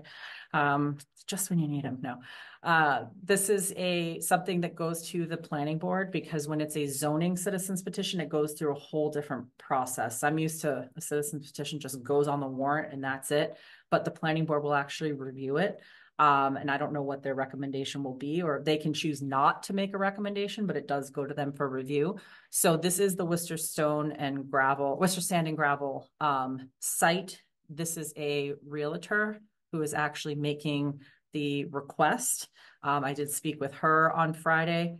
They are requesting to have it rezoned from limited business to residential agricultural to do some housing. Hmm. And the reason it's not in planning board is the planning board was looking at that potential site for some cottage housing, but that requires an overlay, which is something the planning board wasn't ready to have on this May town meeting article. And the realtor and developer would like to move forward. So they've gone the citizens petition route. So do you know what kind of housing? Giant. Well, I was gonna say, I think they're asking for a zoning change. It's whatever is allowed Yep. in that zoning. And there's Correct. what, 27 acres? Somewhere around that, So yeah. you're looking at 2 acres of land. So if you're going gigantic Dozen or house, so. you're looking, what, 12, 13? Yeah, houses? although some people in gigantic wants more than 2 acres, and so, but you're probably looking at 10 to 12 houses. Yeah, I haven't heard any Yeah. specific plans for it. Right now, Hmm. it's zone limited business, so you'd be looking at offices or something of that nature, but it has to be It'd be changed. weird for that spot too, so. Houses. Yeah, but Okay. there's also talk of, Grow potentially trees from FedEx scratch, or maybe? Amazon going in there too. Yeah, so that's gonna be a decision that, town meeting's gonna need to make, do you leave that as limited business with hopes of an office, light industrial, manufacturing kind of business that comes in there? And I'm sure the neighbors and how they feel about this change will come into play Right. as well. So it'll be interesting to see how. Oh, we that get to plays out. test what people think, like, should I be allowed to do what I want on my own property, and telling someone else what they can or can't do on their own property is. Well, I mean, it's just not so much the Interesting. zoning too. You have to think about the other questions and get out of the box, for impact to schools, which is already at capacity. Fire, police, highway, private road, public load on highway. There's just a myriad of questions that need to be answered. We also, one thing to point out too, is the town does have a split tax rate. So if something commercial did go in there, that tax rate is higher than residential. Mhm. So just some things to Yep. think about. So next week we close the warrant and then we start adding a lot more meat to these things and starting putting our own recommendations on. Yes, so actually we were gonna discuss that. I think next week is going to be our 6th meeting in a row, believe it or not. So I had spoken with Chris and requested that we actually cancel next week's meeting and have the 26th be our meeting that we close the warrant on. The warrant can still, we can still tell everyone the deadline is submitting on the 12th, but the warrant would close officially through the select board on the 26th. So it probably would have been better to cancel tonight, but it's obviously way too late to do that at this point. Or Well, we by had the the, by the time it occurs to you, it's sometimes too late for good ideas. No, we had the liquor license Oh, yeah, hearing I and we know. needed to make Yeah, that treasurer appointment, so. Yep. Right. I'm fine with that. It's just, we're at some point get to the point where these are like, there's more details on some of these things and. Definitely. Yeah. But part of the problem is when you have 6 meetings in a row, Yeah, I yeah. feel like all I'm doing is preparing for meetings and Yep. following up for meetings, not doing work. Yep. So I need some time. You and I have to had that do some conversation, yeah. work. Yeah. All right. I'm fine with that. Then the last thing on our agenda is board questions on the agenda. I got most of my stuff in earlier. I have nothing more to add. I did want to let you know that we will be having Victoria come to a meeting and at some point and giving a presentation. If there are certain things that you would like to have Victoria touch on, can you email Kristen and let her know so that she can let Victoria know? And I think that's all I've got. And all I got is a mark your calendar on March 10th. There will be an all-school play. So I asked Link to invite all of us, and if we can make it, we can make it, but at least put the invitation out there. And March 10th is I don't know what day. March 10th is, oh, it can't be right. It's the 10th. March 10th is a Sunday. Oh, I must have got my dates wrong. But there's an all-school play coming up, so expect an invitation from Link. Okay. Is that all you've got? Yeah, because Energy meets tomorrow. Concom is fairly quiet and Rec meets next week, this week or next week. I did forget, I did go to a Council on Aging meeting on the 30th. The Powder House News is plus or minus $600 to mail now. Yeah. And an explanation was given by Victoria to the members on social services and Council on Aging expenses and how they may or may not overlap. Their Tai Chi instructor is still on leave. And they're still doing 3 days a week for van rides. People are encouraged to email Victoria at coadirector@townofberlin.com to receive an email from COA letting them know that the new Powder House News is on the town website rather than getting it mailed to them. And that's, of course, to save on postage and printing.